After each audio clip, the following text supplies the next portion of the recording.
Attaquez le sol. Mali. Mali. Les forces armées maliennes ont fait le serment de défendre leur patrie, même si c'est au prix de leur vie. Nous savons que vous attendez avec impatience ce moment, alors installez-vous confortablement. Bonjour ou bonsoir, dépendamment de l'heure à laquelle vous nous recevez. Bienvenue dans ce 117e numéro de votre hebdomadaire Défense citoyenne. Aujourd'hui, les prouesses des FAMA sur le théâtre des opérations brillent comme une étoile au firmament, nous dit colonel Mariam Sagara. Dans son édito de la semaine, elle revient sur quelques réalisations faites par les FAMA. Suivons.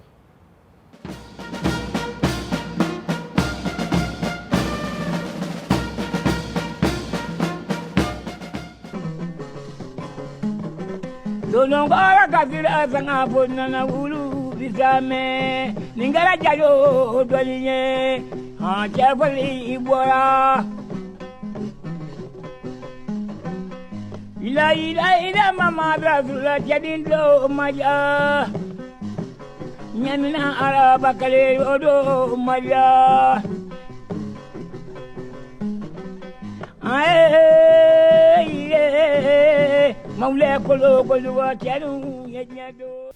Les FAMA réussissent là où presque le monde entier échoue.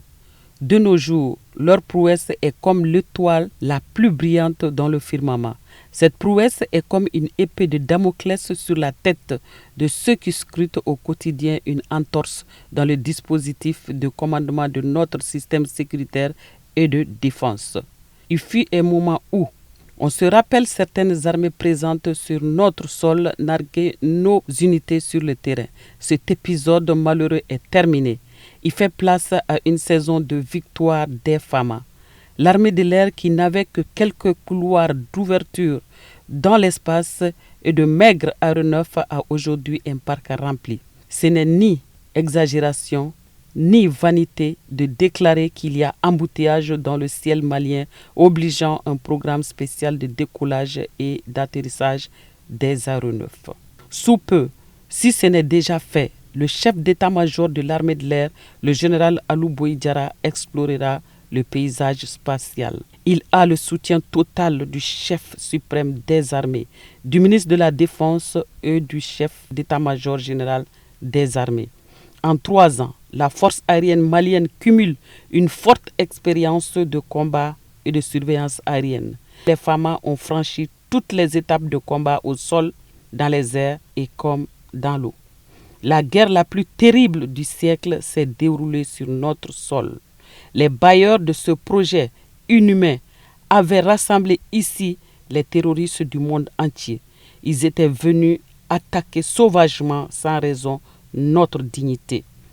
Tous les pièges pour nous rayer de la carte du monde ont été déjoués. Les zones perdues récupérées et voilà les FAMA couvertes d'honneur et de dignité. Des opérations avec succès garnissent le palmarès de l'armée de l'air et de terre dans cette lutte contre les terroristes. Modestie oblige, autrement, nous pouvons dire que nous détenons le flambeau de la guerre asymétrique, n'en déplaise aux SDF errants dans certains pays africains. En tous les cas, les FAMA contrôlent tout le territoire. Cette réussite est liée à la détermination des autorités et des FAMA en opération. Un symbole de fierté pour le citoyen malien, mais une tartine amère dans la gorge des pingouins qui désirent encore composer des chansons d'intervention militaire dans l'AES. Qu'ils sachent aussi que les FAMA et les forces de l'AES y veillent. Ils doivent prendre l'avis de quelques terroristes échappés au feu des FAMA avant de prendre toute autre décision. Et le dernier avertissement du général de division Oumar Diarra, qui s'annonce très mauvais pour les terroristes récalcitrants, pourrait servir de leçon. Déposez les armes et revenez dans la République avant que la colère du chef de guerre ne s'abatte sur vous. La récréation est terminée dans le Sahel. Place à la leçon du jour qui porte sur la trajectoire des balles. À bon entendeur, salut. Bato majarani mari basri dango ma atarida bato majarani tamade ndiri jeboro darida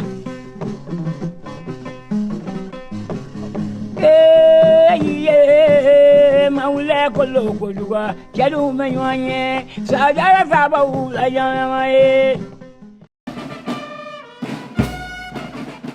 En 3 ans seulement, l'armée malienne a quitté le stade d'une armée sous assistance internationale en une armée forte et puissante. Aujourd'hui, à elle seule, elle est capable, et déjà elle le fait, à assurer la sécurisation d'un pays vaste comme le Mali, d'une superficie de 1 241 238 km². Dans l'émission Défense citoyenne, nous allons faire un zoom sur 3 prouesses parmi tant d'autres de l'armée malienne. Suivons.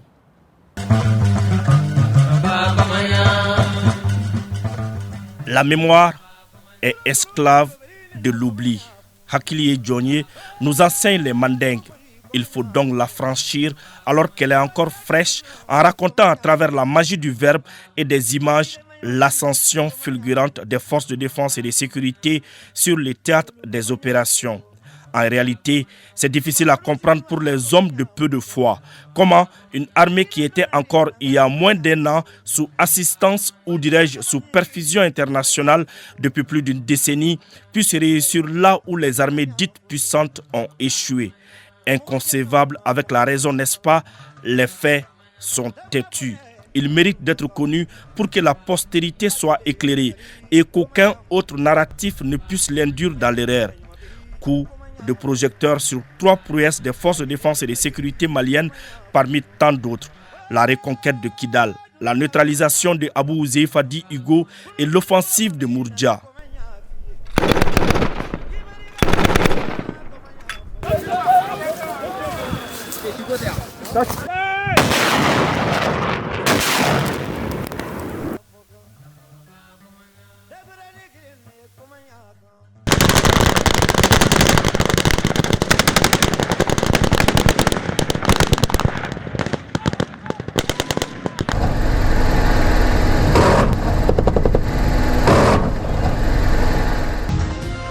Et ce message du président de la transition à l'adresse du peuple malien, mes chers compatriotes, aujourd'hui, nos forces armées et de sécurité se sont emparées de Kidal. Ako bi ko anga jamana keledenw ani kata se jamana yɛrɛ lakanabaw ni a basigibaw ma ko u kɔni ka dɔ k'a fɔ an ka jamana duguba Kidal u y'a minɛ ka sigi an ta yɔrɔ kokura. Aujourd'hui, je confirme l'arrivée, la rentrée des forces des unités FAMA dans la localité de Kidal. Et revoilà Kidal, Kidal la rebelle, Kidal ville de toutes les défiances et de tous les débordements, Kidal l'insoumise hier et Kidal la malienne pour toujours. Après plus d'une décennie d'absence, le drapeau malien flotte de nouveau dans la ville de Kidal. Les combats ont été durs et intenses. L'ennemi a été surpris par la suprématie des forces de défense et de sécurité.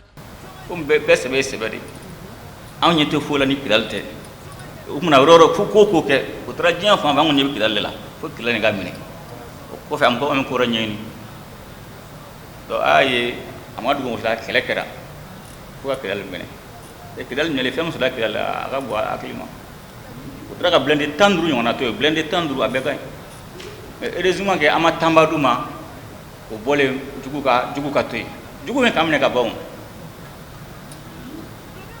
su fait bombardement il fait bombardement yabla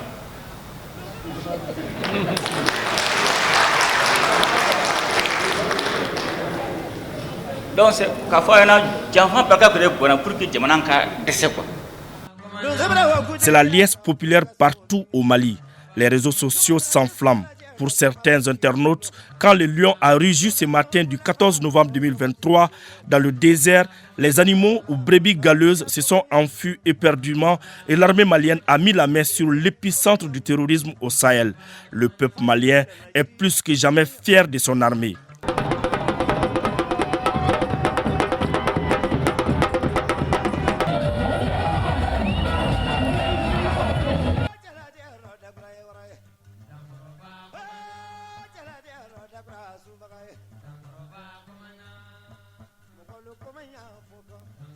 Au même moment, sur le terrain, les défenseurs de la liberté font la misère aux terroristes. Grâce aux actions aéroterrestres menées par les hommes, plusieurs chefs terroristes comme Al-Khalifa Saouri sont éliminés.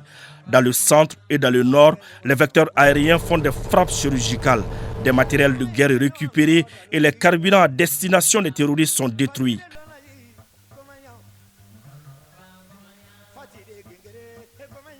Le 28 avril 2024, l'armée malienne réalise un exploit qui a mis d'accord même ses plus grands détracteurs. Abou Ouzeifa alias Hugo, un chef terroriste de nationalité étrangère de grande renommée internationale qui sévissait dans le Sahel, vient d'être neutralisé par les FAMA dans le secteur de Indeliman le dimanche 28 avril 2024 sans tambour ni trompette.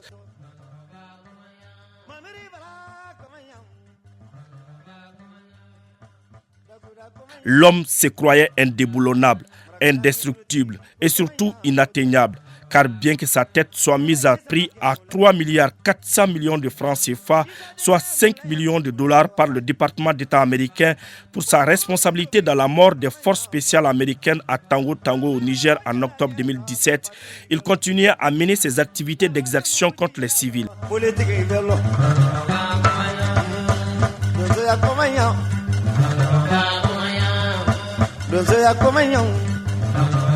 Chez les forces armées maliennes, la bravoure est un faisceau de lianes dont la sève nourricière est l'amour de la patrie.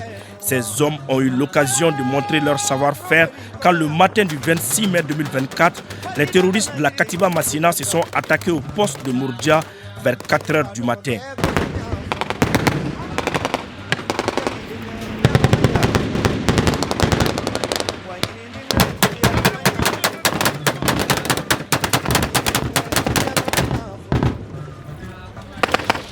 L'on est tenté de se poser la question si ces terroristes s'étaient-ils renseignés sur la puissance de feu et la détermination des FAMA. Certainement non.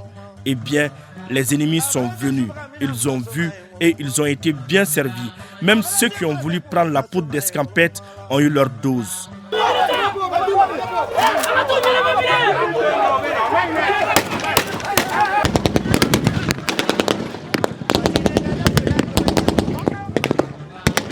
Le bilan est assez lourd et même très lourd. L'on se demande s'il y a eu même des survivants. Plus d'une centaine de terroristes tués et des matériels de guerre récupérés. Bien équipés, les hommes de la Katiba Massina avaient face à eux des militaires aguerris qui évoluent en toute autonomie avec comme objectif la défense de l'intégrité du territoire. Au bout du fusil, il y a la mort, la vie, la grandeur, la dignité, l'indépendance et la liberté. Mais les FAMA ne tirent pas sur n'importe qui, n'importe où et n'importe comment. Professionnalisme exige.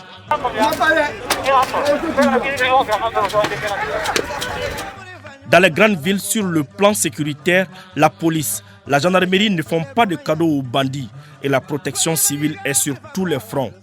Rappelons que tous ces succès sont le fruit de la vision des autorités de faire de notre armée une référence. Priorité a été accordée au recrutement, à la formation et à l'équipement.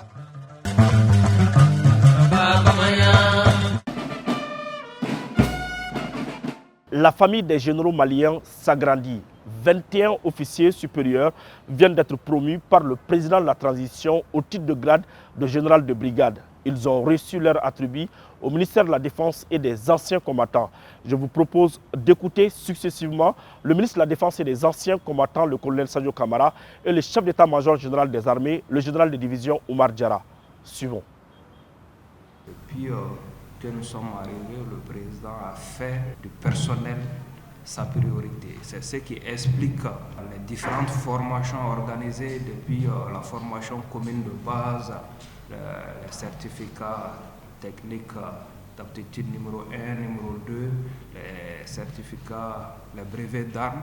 Depuis que nous sommes arrivés, chaque année, on organise ces formations-là au profit des hommes. Généralement, on n'en parle pas, ça passe inaperçu, mais c'est des efforts considérables que le président a décidé de faire, non seulement pour remettre à niveau notre armée, mais pour aussi récompenser ceux qui sont directement engagés sur le théâtre des opérations. les soldats qui sont engagés, qui passent à première classe, les caporaux, et ainsi de suite.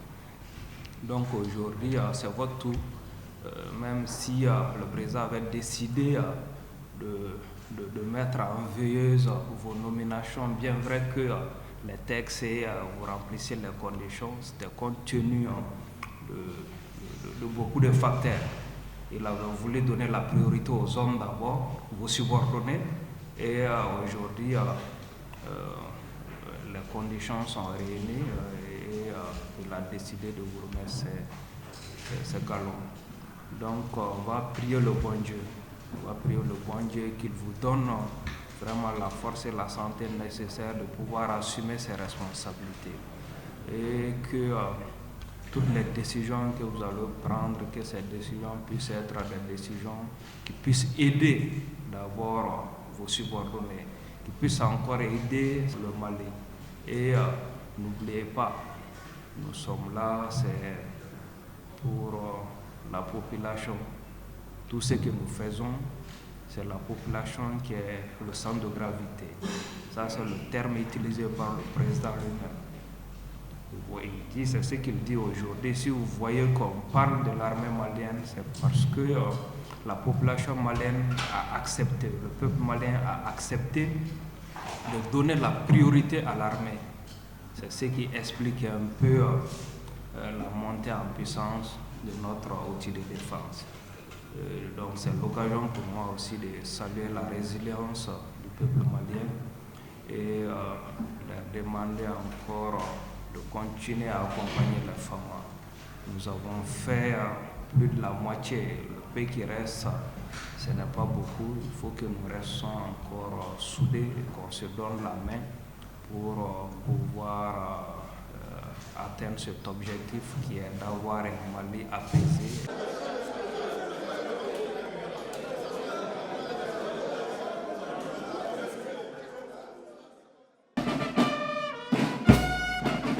Au nom de l'ensemble des forces armées de sécurité, en tant que chef d'état-major des armées, adresser vraiment toute notre gratitude au président de la transition pour cette nomination de généraux au ministre de la Défense et des anciens combattants au ministre de la Sécurité, voilà, pour tous les soutiens apportés aux forces armées et de sécurité dans le cadre des missions qui nous sont confiées. Cette nomination au grade de général de brigade dont nous venons de faire la cérémonie, était présidée par le ministre de la Défense, le port des attributs des généraux, de général de brigade, et s'inscrit dans le cadre de la montée en puissance des forces armées maliennes. Il s'agit d'une cohérence. Chaque année, il y a des nominations qui sont faites, il y a des travaux d'avancement qui sont faits, il y a des promotions qui sont faites à tous les niveaux.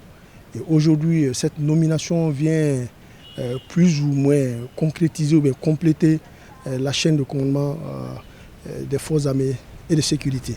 Donc la nomination de ces généraux au sein des forces armées et de sécurité rentre dans le cadre de cette cohérence entre les niveaux grades au niveau des forces armées de sécurité.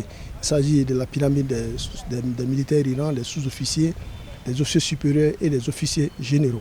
Et ces généraux qui sont nouvellement nommés ont la lourde responsabilité vraiment d'assurer les fonctions qui les sont actuellement attribuées dans le cadre de la montée en puissance des forces armées de sécurité, la chaîne de commandement et puis les autres attributs connexes de la hiérarchie militaire. Cette nomination rentre dans la cohérence de la chaîne de commandement. Il s'agit, j'ai parlé des militaires du rang, des sous-officiers, et des officiers supérieurs et des officiers généraux. Ça consacre aussi tous les efforts qui sont consentis par les autorités politiques aujourd'hui dans le cadre de la montée en puissance des forces armées maliennes. Il s'agit d'abord de l'amélioration des conditions de vie et de travail. Et il s'agit aussi de l'augmentation, du renforcement des capacités opérationnelles des forces armées maliennes. On a vu des équipements qui ont été acquis, des équipements terrestres et aériens et d'autres équipements spécifiques. Et en plus de ça, comme le ministre de la Défense l'a dit, le président de la transition a mis au cœur de cette montée en puissance l'homme. Et l'homme, quand on parle de l'homme, le militaire, quand on parle de militaire, il faut qu'on ait des militaires formés, des militaires bien entraînés et des militaires qui sont prêts à aller au combat. C'est ce qui justifie toutes ces séries de formations. Le ministre l'a rappelé aussi dans son intervention, les formations classiques pratiquement depuis le début de la transition, chaque année, Nous avons des formations classiques, les CAT1, les certificats d'aptitude numéro 1, 2, les CIA, les certificats interarmes, les brevets d'armes. Au niveau des formations aujourd'hui, pratiquement l'école militaire interarmes, et nous voyons l'école des sous-officiers, et toutes ces écoles de formation, de renforcement, du cursus de formation des officiers est aujourd'hui actif. Ce processus est actif aujourd'hui. On a les écoles d'application, il y a les écoles de cours de capitaine et l'école d'état-major, et tout ça couronné par l'école de guerre qui a été créée depuis maintenant 3 ans. Ça montre la forte volonté politique. Aujourd'hui, en plus de l'équipement militaire, en plus de tous les efforts qui sont fournis, la formation et l'entraînement restent au cœur de la montée en puissance des forces armées maliennes. Donc ces généraux qui ont été nommés aujourd'hui ont toutes les capacités, toutes les formations nécessaires pour pouvoir exercer les missions qui sont les autres. Et pour dire encore, c'est vrai, l'armée malienne est en train de monter en puissance, il y a certains qui ont été nommés, je suis sûr, dans la dynamique actuellement, l'augmentation des forces armées maliennes, les recrutements qui ont été faits, l'armée malienne est en train de grandir, en train de grossir. Donc la chaîne de commandement doit être renforcée. Donc le mot que j'ai à dire aux populations maliennes, c'est de continuer à soutenir notre armée. Le ministre de la Défense, dans son intervention, a salué la résilience et le soutien des populations maliennes aux forces armées de sécurité. Ce qui nous permet aujourd'hui vraiment de faire sur cette tactique qui répond à des objectifs politiques. Actuellement, il s'agit de recouvrer l'ensemble du territoire national, exercer la souveraineté du Mali sur l'ensemble du territoire national, à travers le redéploiement, le remaillage du territoire national par les forces armées et de sécurité. Avant cette cérémonie de remise de galon, le chef d'état-major général des armées, le général de division Oumar Diarra, était en Ouganda. Sur invitation du président ougandais, le chef d'état-major général des armées du Mali a pris part à la cérémonie de sortie des élèves officiers d'active. Et tenez-vous bien, c'est un jeune officier malien qui fait partie des meilleurs de la promotion. On en sait plus avec le sergent Safiatou Sanogo. Devant le chef de l'État ougandais, Yoweri Museveni, et de nombreuses personnalités, parmi lesquelles le chef d'état-major général du Mali, les forces de défense ougandaises démontrent leur professionnalisme et leur savoir-faire à l'occasion de cette cérémonie de sortie et de prestation de serment. Elle concerne près de 800 élèves officiers d'active, parmi lesquels 19 Maliens. Au rang des meilleurs élèves de cette promotion figure d'ailleurs notre compatriote Cheikh Oka Traoré. Une cérémonie au cours de laquelle le Mali était justement à l'honneur. Le président ougandais a fait un rappel historique de l'engagement des pères des indépendances qui ont lutté pour la décolonisation de l'Afrique. Parmi eux, le président Faye Modibo Keïta. En marge de la cérémonie, la délégation conduite par le général de division Oumar Diarra a eu un échange avec le chef d'état-major général des armées ougandaises. Les 2 délégations ont passé en revue la mise en œuvre du mémorandum d'attente des corporations militaires signé en 2022 par les ministres de défense des 2 pays. Occasion pour les chefs d'état-major généraux du Mali et de l'Ouganda de réitérer leur engagement à renforcer cette coopération. Cette visite a permis de renforcer les liens de coopération entre les 2 pays. Et le général de division Oumar Diarra avait bien des raisons d'être satisfait à l'issue de cette visite en Ouganda. Aujourd'hui, dans l'émission Défense citoyenne, nous vous proposons un autre témoignage poignant, exclusif. Il s'agit de celui du colonel à la retraite Issa Ongoyuba. L'ancien président des anciens combattants du Mali voit son rêve réalisé par les autorités de la transition. Je ne vous en dis pas plus. Suivons pour plus de détails. Je vais servir mon pays parce que mon pays a devenu. Les larmes sont souvent les seuls moyens d'exprimer les émotions que les paroles ne peuvent décrire. Celles qui coulent des yeux du colonel à la retraite Issa Ongoyuba n'extériorisent pas de la tristesse, mais elles expriment plutôt un sentiment de mélancolie, sinon d'amertume. L'instant est chargé d'émotions.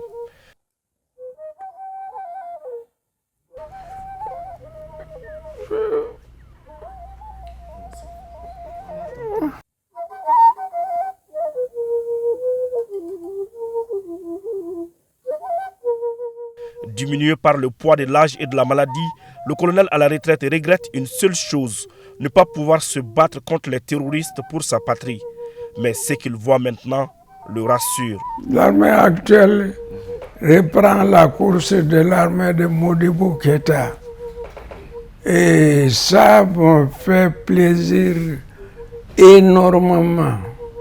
Et le conseil que je puisse leur donner, c'est d'être vigilant, de prendre le pied de leurs aînés de Modibo Keïta.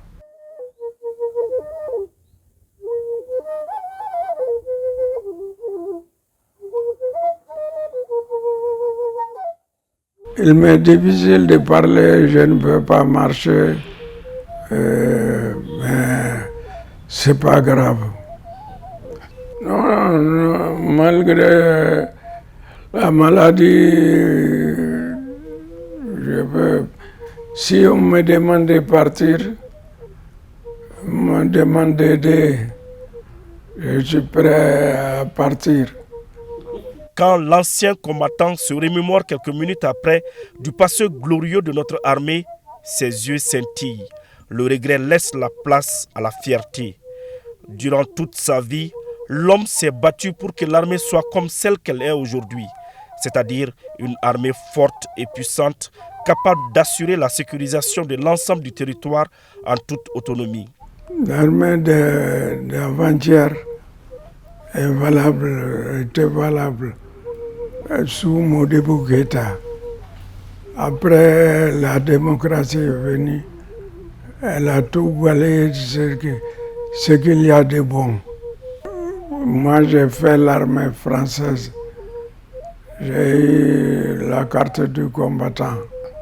À 18 ans, j'ai été recruté. Mais malgré la jeunesse, j'ai fait la guerre d'Algérie à 22 ans.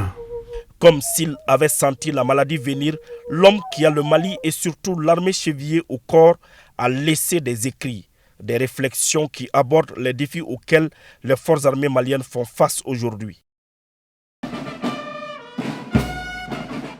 À présent, le sergent Bitoufounet Traoré nous donne plus de détails sur la conférence de presse animée par le directeur de l'information et des relations publiques des armées. Devant les journalistes, le DIRPA, à savoir le colonel-major Suleiman Damele, nous donne plus de détails sur les opérations menées sur le terrain par les FAMA durant le mois de mai. Suivons. Dans la lutte contre le terrorisme, la communication est un facteur clé. Elle occupe une place prépondérante dans la réussite des opérations. Les directeurs de la direction de l'information et des relations publiques des armées respectent ainsi une tradition. Le premier lundi de chaque mois, ils échangent avec les hommes des médias en vue de leur donner plus de détails sur les actions menées par les FAMA sur le terrain. La situation sécuritaire du mois de mai a été marquée par des attaques directes, des embuscades, des poses d'EI et des exactions sur la population par les groupes armés terroristes. 12 attaques au total, directes, 7 incidents EI ont été enregistrés au cours du mois de mai. Cette augmentation du nombre d'attaques et de poses d'EI par rapport au mois précédent est due à la nouvelle posture des FAMA à aller vers l'offensive, la destruction des bases terroristes et l'élimination des sanctuaires. Selon le patron de la DIRPA, les forces armées maliennes ont vigoureusement riposté ces dernières semaines contre des offensives sporadiques et le nord du pays. Toujours sur le théâtre centre, le 24 mai, les FAMA de Diré ont neutralisé un terroriste à bord d'une pirogue sur le fleuve Niger. Le 25 mai, un camp de déplacés a été attaqué à Djalassagou avec un bilan de 19 civils tués. Au fait, cette attaque est consécutive aux travaux champêtres. Et par manque de coordination, habituellement, les FAMA suivaient ces populations pour qu'ils aillent procéder aux travaux champêtres. On ne sait pas pour quelles raisons. La population, ces travailleurs n'ont pas informé les FAMA et sont allés sur les sites.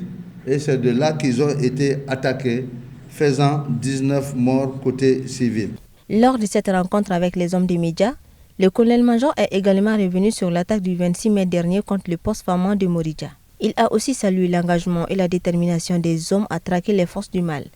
Le directeur a rappelé que les hommes ne baisseront pas les bras avant d'avoir neutralisé les derniers terroristes. Un chanteur disait « Quand nous serons unis, ça va faire mal ». Cela, les pays de l'AES l'ont bien compris. En plus d'eux, le Tchad et le Togo se sont joints à ces pays pour faire un exercice militaire. C'était à Niamey. Le but de cet exercice est d'unir leurs forces pour lutter efficacement contre le terrorisme dans cette localité de l'Afrique. Suivons les temps forts de cet exercice.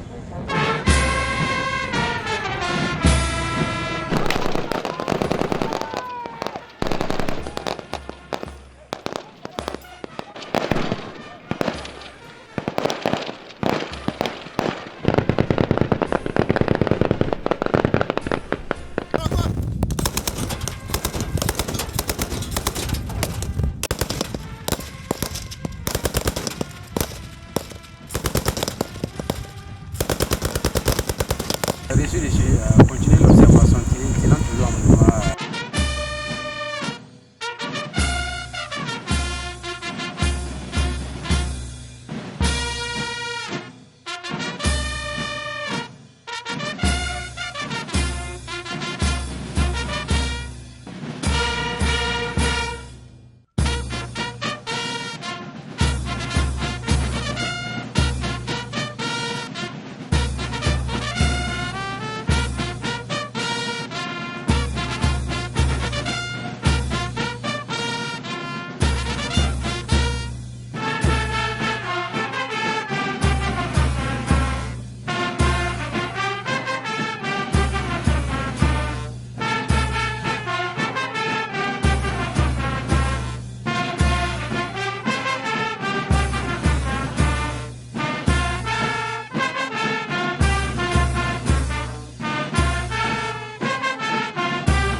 Dans le contexte sécuritaire actuel, particulièrement marqué par la menace de groupes armés terroristes, couplée à celle de la déstabilisation de notre pays, je dirais même au plus large de nos pays respectifs, nous avons été amenés à élaborer des stratégies visant à apporter des réponses adéquates à toutes sortes de menaces.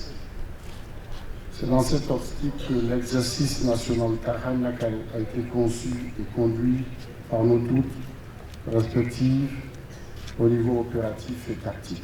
Aussi, la nature transnationale de cette menace prouve à suffisance qu'elle peut facilement s'étendre d'un pays à un autre, d'où la nécessité de coordonner nos efforts et mutualiser nos moyens afin de resserrer davantage les taux sur nos ennemis. Conscient qu'il n'y a pas de développement sans sécurité et que la mission principale de nos armées consiste essentiellement à la défense opérationnelle de nos territoires respectifs, il nous revient alors cette lourde responsabilité de garantir la paix et la stabilité dans le pays. Il conviendrait également de préciser qu'il n'est nullement notre intention de faire l'apologie de la guerre, mais plutôt de promouvoir la paix. En effet, le contexte sociopolitique actuel, caractérisé par la recherche de la souveraineté de nos États, nous a amenés à une communauté de destin. Merci au Niger de nous avoir invités à cet exercice Tarhanakar, qui est un exercice grandeur nature qui nous a permis de renforcer nos capacités. Il est important pour nous de pouvoir perpétuer ce genre d'exercices qui nous permettent non seulement de renforcer nos capacités, mais aussi de renforcer la cohésion et l'unité entre nos hommes pour pouvoir mieux combattre les ennemis, les groupes armés terroristes, le banditisme transfrontalier et les ennemis culturels. Ils ont fait le sacrifice ultime pour leur pays. Et dans cette émission Défense citoyenne, nous rendons hommage à ces héros. Une réalisation de colonel Mariam Sagara et de l'adjudant-chef Adama Traoré. Suivons.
Ainsi s'achève ce 117e numéro. Merci de l'avoir suivi. Un grand merci à toute l'équipe de production. Nous vous donnons rendez-vous la semaine prochaine, Inch'Allah.